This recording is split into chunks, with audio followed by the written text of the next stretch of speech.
Welcome to the AI for Career Success video overview by Curt Robbins. We're experts at AI coaching and helping professionals like you and your employees upskill in AI. Let's start with a really crucial data point, one that's often overlooked when we talk about AI strategy. The issue we're facing isn't about rogue employees. It's about a hidden fear, and it is silently undermining your entire company-wide AI adoption plan. So a recent WalkMe survey of U.S. workers found that nearly half, 49% of all employees are actively concealing their use of AI tools. Think about that. They are using AI, but they're doing it in secret, mostly to avoid professional judgment from their managers and even their peers. Now, here's what's truly telling. This behavior is even more pronounced at the very top. A full 53% of C-suite leaders, the same people who are championing AI adoption, admit to hiding their own use. This tells us the problem isn't with individuals, it's rooted deep in the workplace culture itself. So what's driving this behavior?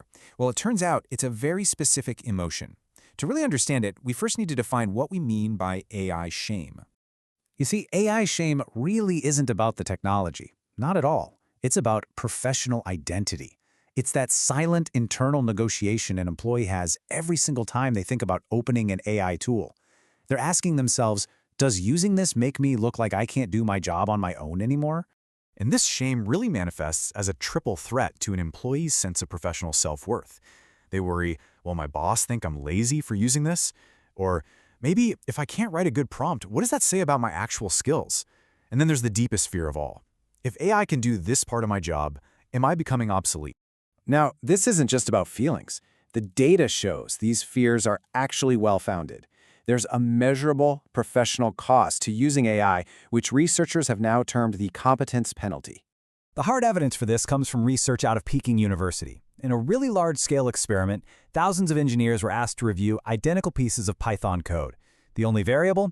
Whether the coder was described as having used AI assistance or not. The findings were unmistakable. Professionals who were told the code was written with AI help rated the coder's competence, on average, 9% lower. So, despite identical quality of work, there was a significant penalty just for using an AI tool. And the data reveals an even deeper bias. This penalty wasn't distributed equally. Female engineers who used AI saw their competence rating drop by 13%. That's more than double the 6% drop for their male counterparts. This strongly suggests that existing workplace biases are actually being amplified by our perceptions of AI use. So the crucial point is this.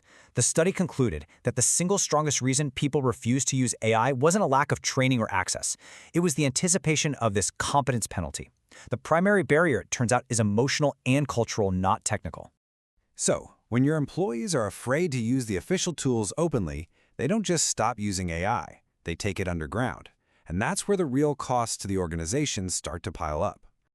The direct result of AI shame is a massive surge in what we call shadow AI. A full 78% of employees report using AI tools that are not provided or approved by their company. This use of personal accounts and unvetted applications creates huge security and compliance risks that leadership can't even see, let alone control. And these organizational costs, they extend far beyond just security risks. Innovation stagnates because valuable AI workflows and best practices are kept hidden. Millions in official software investments are wasted. And your high-performing employees, the ones who feel this competence penalty most acutely, may just quietly disengage and start looking for opportunities somewhere else. So how do we fix this? The solution isn't just another prompt engineering workshop. It's a strategic plan to address the root cause, the lack of psychological safety. Here's a clear 5-step treatment plan. The solution really involves 5 key actions. It has to start with leaders modeling vulnerability and reframing AI not as a shortcut, but as a skill to be learned. It requires creating safe spaces for people to learn from their peers, and most critically, it means shifting evaluations to focus on the final outcome, not the tools somebody used to get there. Let's be perfectly clear, you cannot train someone out of an emotional barrier.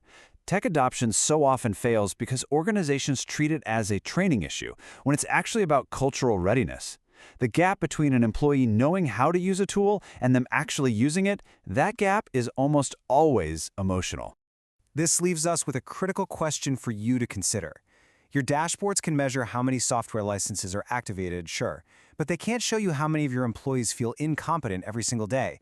They can't measure the psychological safety that is the true engine of adoption. Thank you for watching.